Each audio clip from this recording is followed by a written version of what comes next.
Hi everybody, today we'll talk about how to fix or how to solve the problem of step tracker app. You will click on settings. Here in this page you can go to apps, default apps, app settings. On above you can search about step tracker and you will enter. Here you can click on first stop and you can click OK. Then you will enter to the window of storage.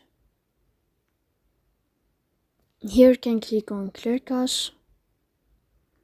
But pay attention, don't click clear data because that can delete your account. In the end, you can turn off your phone and you can wait a moment to turn on your phone again. So please don't forget to support us by like and subscribe. See you next time in another video and thank you for watching.